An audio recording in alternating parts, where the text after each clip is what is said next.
Hi, everyone, and welcome to Coach Cloaker's Classroom. Today, we're going to be talking about World War One, or as they called it back then, the Great War. So, there are three main causes for World War One. The first being nationalism, the idea and belief that your country is superior to that of the other surrounding nations. The second is imperialism, the idea that a nation should have colonial possessions. England having possessions in Ireland, Egypt, India, Canada, Jamaica, Germany having possessions around the world. And the lastly is militarism. We had a large scale conflict brewing with new technologies we had never seen before, which are ultimately going to come into play. Now, the war all starts on one sunny Tuesday afternoon in June when Archduke Franz Ferdinand and his wife go visit Sarajevo in Serbia. A group of communist terrorists known as the Black Hand have an assassination attempt on the Archduke and ultimately fail. It wasn't until later that day, on his way to the second appearance, that the driver of the Archduke and Franz Ferdinand stopped at a red light next to some of the failed terrorists. They then had a shot at redemption. So, with the Archduke assassinated, Austria is going to declare war on Serbia with Germany's support backing behind it. Yeah, man, you go. Russia, seeing what's going on, backs Serbia and prepares for war. Because to Russia, Serbia is like a little brother. France is also preparing for war as France and Russia are entwined in an alliance.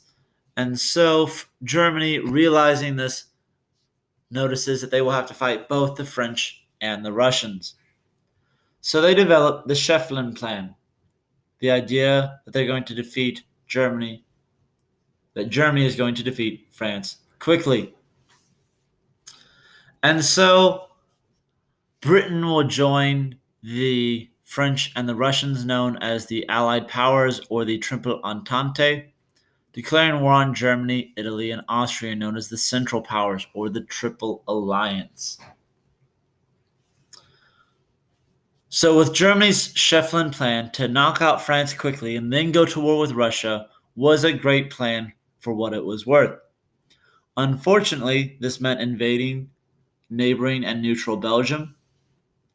And unfortunately for the Germans, the Belgians put up a stiff fight, giving the French and the English a chance to get more involved. Now, this was happening because Germany could not go through the French defenses along the French and German border. They had to try and flank in order to save more soldiers.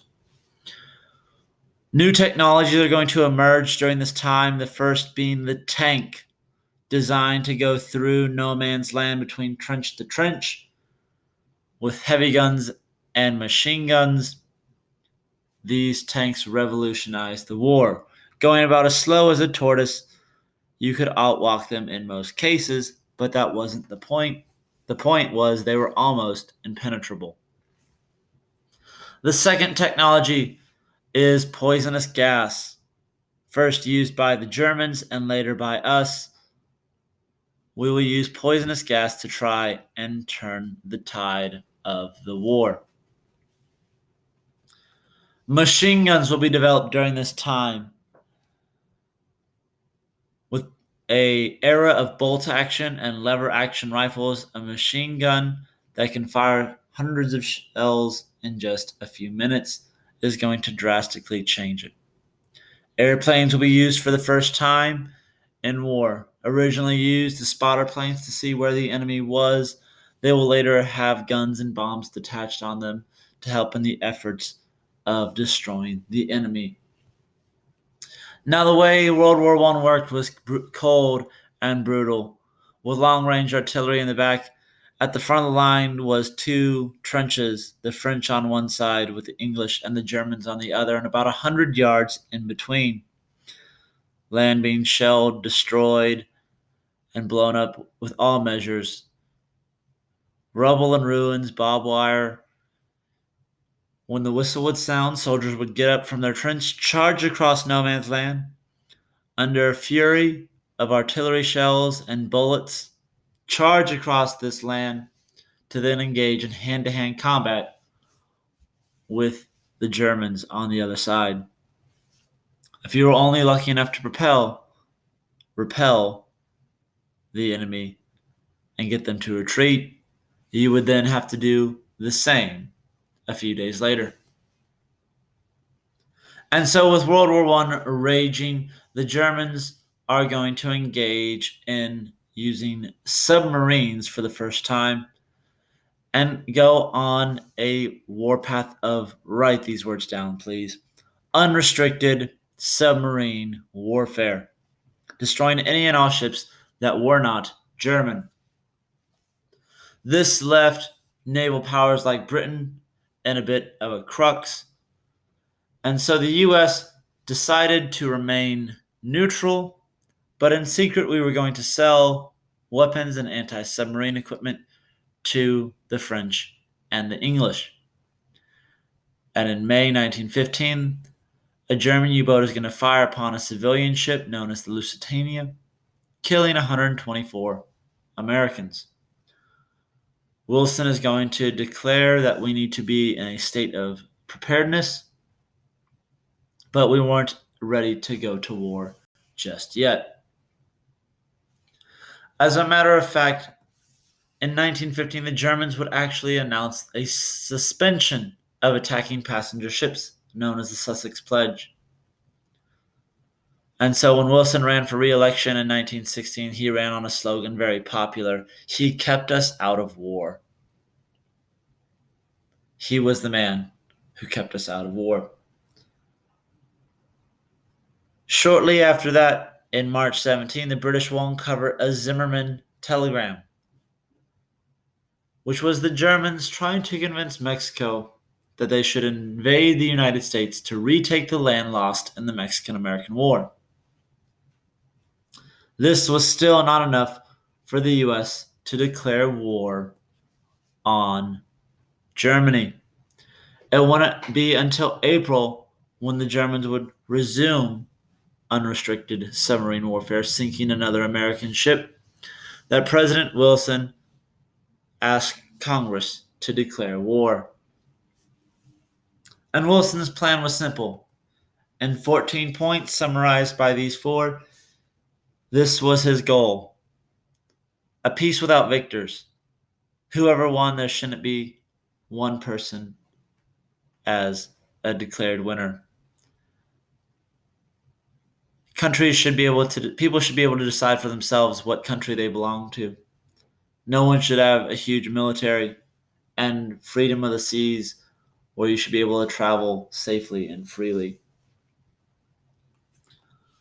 U.S. troops began arriving in Europe in 1918 under Pershing, and the U.S. would go on a massive counteroffensive after the German attacked.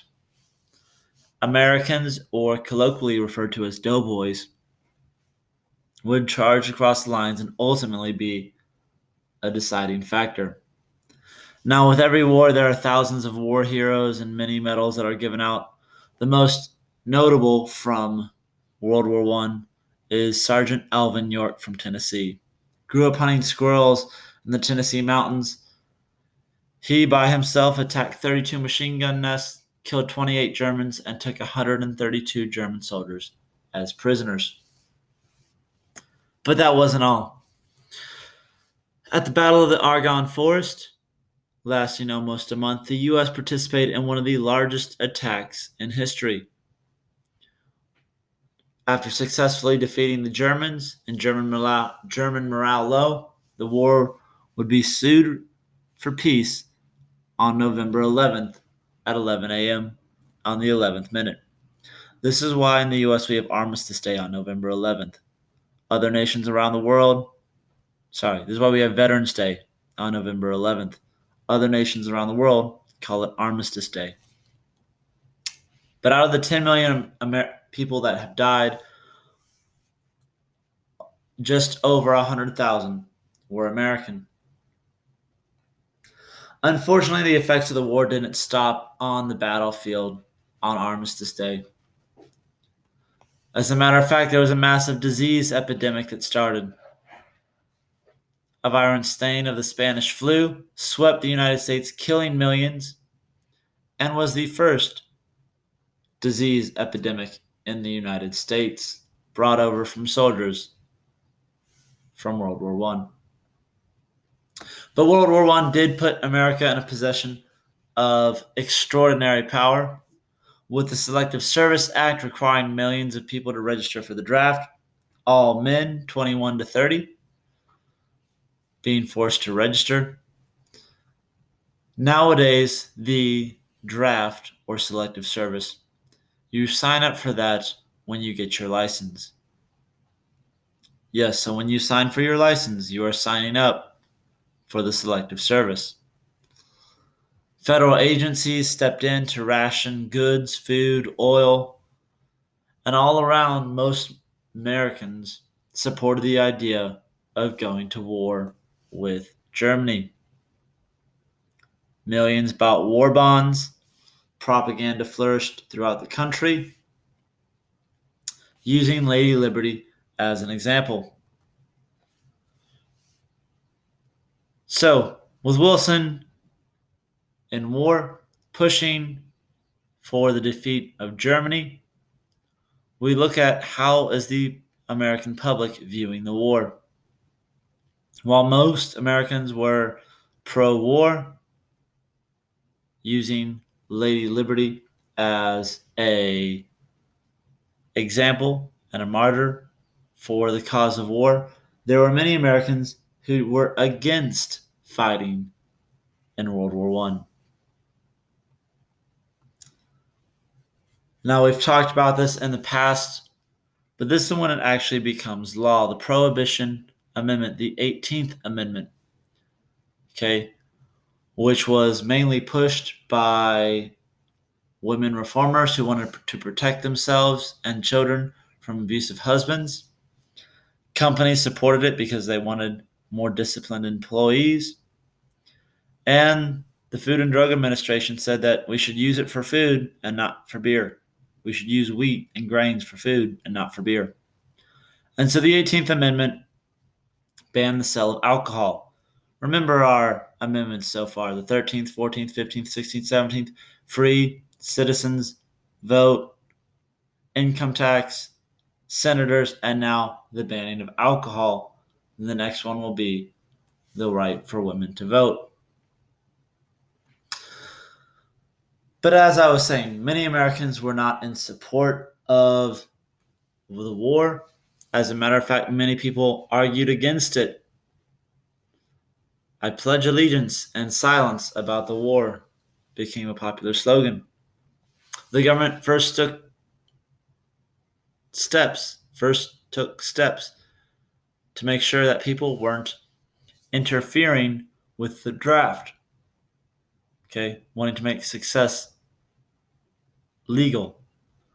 The Sedition Act made it illegal to ridicule or disgrace the government. Mail was censored and openly read by Pullmans and people at post office to make sure that there was no anti-government talk amongst the mail. And so the Treaty of Versailles was signed with Germany's surrender. The Big Four, Wilson from the U.S., Clemenceau from France, Lloyd George from Great Britain, and Orlando from Italy, signed the Treaty of Versailles. Now, the Treaty of Versailles is tricky. For one, Italy was sided with Germany and Austria until we offered to give them parts of Austria. Then they sided with the Allied powers. And we effectively told Germany and Austria and the Ottoman Empire that if they did not sign the Treaty of Versailles, we were going to continue the war and continue to destroy the country. Now, this was very upsetting to, of course, the losing side, but even to Americans who were on the victorious side. President Wilson didn't invite anyone to go with him to Paris. And the upset Republican Henry Cabot Lodge argued that America should move into a position of world power, and that the U.S. should not be a part of any supranational organizations like the League of Nations, or in the same boat, future, they would not have joined the United Nations, as it is a threat and limits what the U.S. can what the U.S. can do as an independent nation. And so Wilson was not able to join the League of Nations because of Cabot's efforts. Germany was fully blamed for the war, a point that Wilson did not want. The Allies claimed reparations. Okay, they wanted payment for having to fight in a war, a process Wilson didn't want. Germany was required to pay $33 billion, not something Wilson wanted in the negotiations. Germany was forced to disarm, but neither France nor Britain were, something that Wilson did not want in the negotiations. Germany lost 10% of its land, mostly that in the east and some in the west. The Austrian Empire was completely dismantled and created new European nations. The Ottoman Empire, a major and unifying nation in the Middle East, was dissolved, and smaller Middle Eastern countries were formed. But they did actually create the League of Nations out of the losers and the winners. The U.S. had not joined because of Henry Cabot Lodge's efforts. And so the idea of it was a war to end all wars was something that most realized was not going to happen. With the U.S. out of the way and not wanting to be bogged down by European efforts, most realized that conflict would continue to brew. And so criticism started before it ever ended, before it was even signed.